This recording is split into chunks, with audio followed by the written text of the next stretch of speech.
Hello children, in our next video we are going to discuss again chapter 3 history, and the name of the chapter is ruling the rural areas. Now I am going to discuss about the topic Rotary system. So in the previous video I have discussed about Zardari system and permanent settlement, and what were the advantages of the permanent settlement to the company and what were the effects of permanent settlement on the peasants and the जमींदार. So अब मैं discuss करने जा रही हूँ रॉयटरी system के बारे में. तो ये सिस्टम को इंट्रोड्यूस किया गया था 1820 में, और ये सिस्टम जो है इसको बॉम्बे और मद्रास प्रेसिडेंसीज में इंट्रोड्यूस किया गया था. और ये जो सिस्टम है रेवेन्यू कलेक्शन का, यानी टैक्स कलेक्शन का या कर लेने का, ये सिस्टम डायरेक्टली राइट्स यानी जो किसान जो खेती करते हैं उनसे डायरेक्टली टैक्स कलेक्ट किया जाता था कल्टीवेटर्स से. तो जो राइट्स थे वो कौन थे? ये ऑनर थे लैंड का, यानी जो खेती वो जिस लैंड पे या जिस जमीन पे वो खेती करते थे ये उनके ऑनर्स थे. ओके, राइट्स कौन थे? ये ऑनर्स थे लैंड का, और ये डायरेक्टली गवर्नमेंट को टैक्स पे करते थे, यानी रेवेन्यू पे करते थे.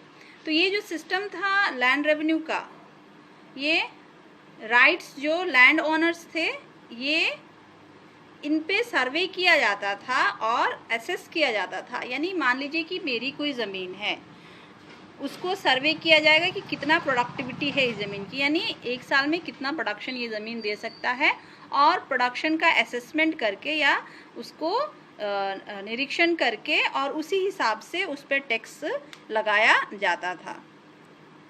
टैक्सेस जो थे वो बहुत हाई थे, यानी 55% टोटली, यानी जितना भी प्रोडक्शन होता था उसका 55% टैक्स के रूप में पे करना पड़ता था. और ये कलेक्शन जो था वो बहुत रिजिड था, यानी बहुत सख्त था.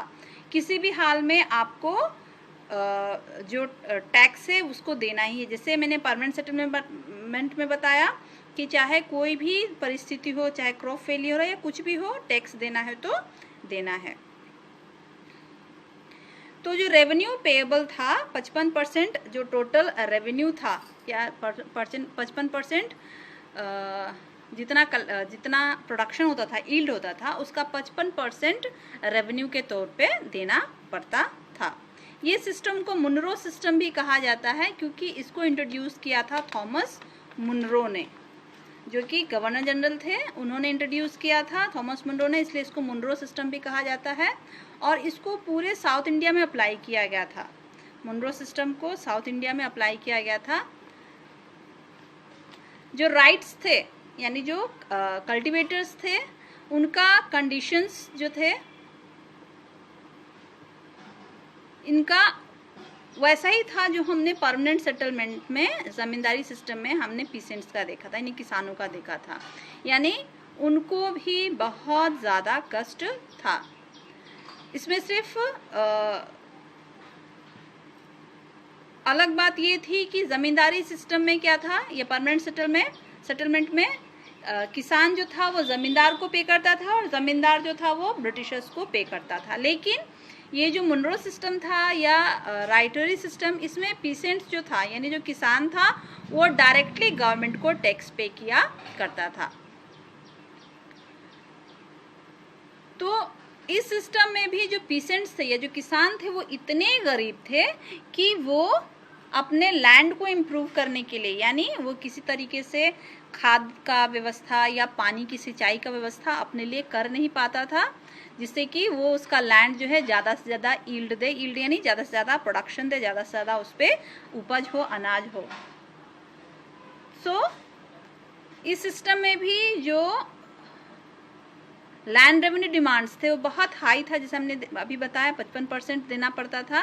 और जो राइट्स थे या जो किसान थे इतना अफोर्ड नहीं कर पाते थे, और इसलिए वो लोग अपनी ज़मीनों को छोड़कर वो लोग पलायन करते थे या चले जाते थे शहरों में जाकर मजदूरी करना या फैक्ट्री में काम करना, ये सब काम वगैरह वो करते थे.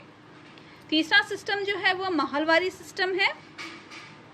इसको शुरू किया गया था 1822 में और ये सिस्टम को इंट्रोड्यूस किया गया था पंजाब, उत्तर प्रदेश और सेंट्रल इंडिया में, यानी मध्य प्रदेश, छत्तीसगढ़ के रीजन में और पंजाब और उत्तर प्रदेश में। महल इसका मतलब होता है एक एरिया जहाँ से रेवेन्यू कलेक्शन किया जा सके। ये एक विलेज या 2-4 विलेजेस को मिलाकर महल बनाया जाता था। इस सिस्टम को लाया था हॉल्ट मैकेंजी ने, ये सिस्टम उनका लाया हुआ था और इस सिस्टम के अंतर्गत लैंड का इंस्पेक्शन होता था, लैंड का निरीक्षण होता था, उसकी मेजरमेंट की जाती थी और उसका कस्टमरी राइट्स जो है, यानी ये किसके लैंड है, कौन इसका मालिक है, ये रिकॉर्ड किया जाता था कंपनी के ऑफिशियल्स द्वारा।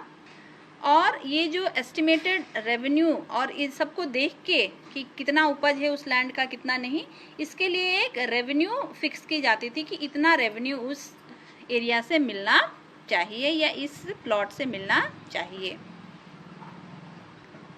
तो ये लैंड रेवेन्यू पूरा कलेक्ट करके एक महल यानी एक पूरा एरिया से लैंड रेवेन्यू का एक एस्टिमेशन बनाया जाता था और ये किया जाता था कि इस महल से यानी एक एरिया जो है इससे इतना लैंड रेवेन्यू में आना चाहिए, यानी जितने भी विलेजर्स हैं जो उस विलेज में रहते हैं सबको कंट्रीब्यूट करना है कि वो उस महल का यानी जो एरिया है उसका लैंड रेवेन्यू जो है कलेक्शन करके वो कंपनी तक पहुंचा सके।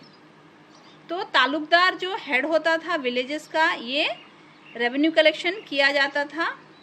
तो रेट ऑफ रेवेन्यू जो था वो पीरियोडिक रिवीजन होता था, ज़रूरी नहीं कि एक बार फिक्स कर दिया गया सो रह गया, इसका टाइम टू टाइम इस पे रिवाइज किया जाता था।